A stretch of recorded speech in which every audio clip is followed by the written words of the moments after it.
Hey everybody, Perrin Lovett here, back for Prepper Post News, courtesy of Freedom Prepper, on Thursday, February the 11th, 2021. And hello and welcome to everybody, wherever you may be watching or listening. And today we're going to start out with a little story. And the central topic that's going to kind of drift through all the news is the question of weaponized technology. Possible inherent evil in technology as it's applied to our modern lives. So come on, gather around. Mr. Perrin's going to tell you a little story. So when I was a kid, and this is a long time ago, we'll say this is 1980, in my little town there was a bank, just a branch, and it was a relatively modern little bank branch, kind of an oval shaped building. I don't even think it had a vault, just like one office and some tellers inside, drive up window, and then one of the vacuum tube lanes. And my parents used to go there. And one day we drove up, and I looked over, and on the wall next to the drive up window, there was this new thing. It was a strange looking machine that had a television screen and a touchpad on it. And I learned that was an automated teller machine.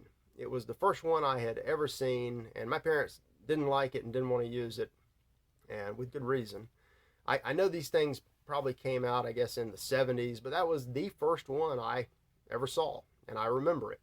So not too long ago, and well, throughout the years, I've come to use them. Now it's almost exclusively the ATM has become the ITM because there's nobody inside the building. They're at the central office, and you can communicate with them via the television screen, like 1984. But not long ago, for reasons, I was looking at the Google Maps satellite picture of that little town where I grew up, and I just happened to be on the neighborhood, so I decided to zoom down, and sure enough, there was the little shopping center where the bank was out on the corner. So I did the street view thing where you like you're driving and you can look at everything. And on the side street approaching the main highway, there's the little bank. I said, there it is. And then I turned the corner onto the main drag, and I looked at it, but it was an updated picture. And the little bank is gone. And all that's there is this, carport pavilion, and under that is an ATM. So video killed the radio star, and technology killed the bank branch. It's probably happened to you. I keep getting all this past year, for some reason, I've been getting email after email from my bank about ways they're going to help me by closing one branch after the other, and the branches that are open, you can't go in. And if you have to do something with a person, then they'll come meet you outside as long as you're in your hazmat suit. So all this stuff is related. I hope you find that entertaining. It was a really cool little bank. I remember, I don't remember which bank it was, but inside, fun for a little boy, there was like a desk that had a metal model bridge on it. I used to look at that, but all gone now. All replaced by a machine. And eventually, I think it's somebody's plan to replace all of us with machines. Our lead story of the day is from Organic Prepper, an article by Robert Wheeler. And he touches on something that we've addressed before that most of you are keenly aware of, and that is China's social credit system. But you may not know that the IMF, the International Mafia Foundation, International Monetary Fund, wants to spread that satanic socialist system worldwide. And they don't just want it, they're doing it right now. Here's a relevant quote. For years, researchers have warned of a system in which the government controls every aspect of a citizen's life. Every citizen would have to rely entirely on the government to survive in this system. This system has been openly discussed for many years by the ruling class, aka those who have been allotted social credit or not, and power based upon their views and opinions. Their views and opinions count Yours do not. They make the rules and you play by them. They decide if you have a cute little building with a model bridge inside or some faceless, nameless machine to interact with. And eventually, I guess they want us to go fully digital, where the money, the fake money, is either on a card or in your phone or in that chip in your head. But they've been working on more than the money. They've been working on the culture, and a lot longer than you think. Miss Barnhart, Ann Barnhart, always comes up with interesting takes. At the community, a discussion broke out about one of her stories that I think I ran with Monday or Friday about the vanishing family. And she noticed that back even in the 50s and the 60s, the ruling elites were starting to precondition everybody for the coming war on the nuclear family. And she's got an article about the different popular sitcoms, including Leave It to Beaver and Bewitched and the Andy Griffith show. And she noticed that all of these families either only had one or two children, or the father was a widower, like Sheriff Andy, or the mother was barren, but there were no kids, and it was normal. Very few kids. The honeymooners had none. And they had all kind of creative reasons. We want to move the show along. We don't want to show this. We don't want to have adults arguing in front of children. But there's a pattern. It started setting up in the popular culture the idea that this was normal, And back then, people had, 5, 6, 7 kids. It's normal to have 2 or 3, or 1, or none. Get a cat. So I did some looking around, and I'm going to link to it's a 2015 Pew study on the effects of all of this stuff on the family. And it's, I opened it up. My link starts at the second segment on the the American family today. And there's really no reason to go through all of this. It's one study after chart that shows unequivocally that the nuclear family in America is dead. It's gone. It's been replaced by single parent households, childless households, and it's, without children, there's no future society unless you import a bunch of immigrants. And even if they adopt our ways, then eventually you just run out of people. And of course, the solutions that are always offered up are things that in the past have helped create the problem. For instance, they talk about the importance of more education. They have a look through it. It's a lot of material, but look through it. There's a section on women in the workforce, and the more educated you are, the less likely you are to have children. The more educated a woman is, the less likely she is to even get married, and that leads to problems. I've got a brand new modern story from the Wall Street Journal about the disgenic effect of all of this planning, and this was a plan, well executed by our enemies, in the light of the pandemic. And you have all of these single moms, older women, barren women, no marriages, no kids, no boyfriend in many cases, and they're all fretting because the biological clock is ticking away, and all they have is a cat. And so it's, and again, they see a problem. And honestly, a lot of them just endorse it. They have no real solution because that would entail beating back many of their plans and programs. Take a look at that. Now, like the family, the church in America and the West has virtually collapsed. I ran a month or so ago. I had another story about this with graphs about the decline in church attendance. Pretty much all churches. ABC News, very suspicious, has a story about Catholic schools seeing a decline in attendance during the past year for whatever reason. It's like kids don't want to be in school, teachers don't want to teach. I've seen this elsewhere. I know it's true, so we can give ABC credit on this. It's a real story. They don't really go into the why other than the pandemic. They don't point out that these schools have been in a state of decline since, I don't know, the 1960s, when all of this other stuff kicked in. A lot of the children attending are not Catholic, they're not Christian, they don't live in the neighborhoods, they're there just for a variety of purposes, all according to a plan, all of it according to a plan. Moving on into some shocking malicious tech headlines today. We had a 21st century case of the old well poisoning down in Pinellas County, Florida. Pinellas is the other big county that makes up the Tampa metro area, home of the Super Bowl Sunday in Hillsborough County. They have a water system like most municipalities, and today it's controlled by a computer. And a hacker got in and decided to radically bump up the level of,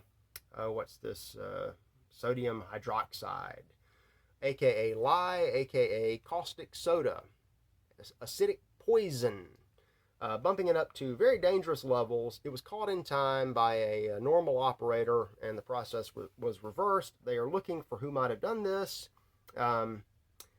More benefits of technology. And also, I'll point out to you that Pinellas County and other places, most places with these kind of systems, you already have poison in your water. It's just a little bit, but if you turn it up, then you have more of a problem. Nothing beats a well and maybe just a filter. Other technology matters. There's an app for that, for everything.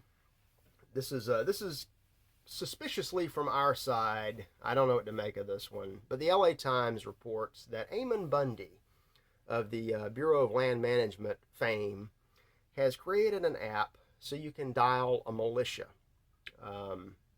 I will just leave that right there. Is this a technological response on our side? Maybe. Is it a trap? Maybe. Is it nonsense? Could be. It's in the press. So here we go, back to something that kind of touches on the IMF. Technology has made the manipulation of currency and the monetary system and the entire economy almost effortlessly. A group of Satanists literally sit at a computer and push buttons and poof, there's money or there's no money. And all of a sudden, for no reason whatsoever, they're starting to notice worldwide that inflation is creeping up.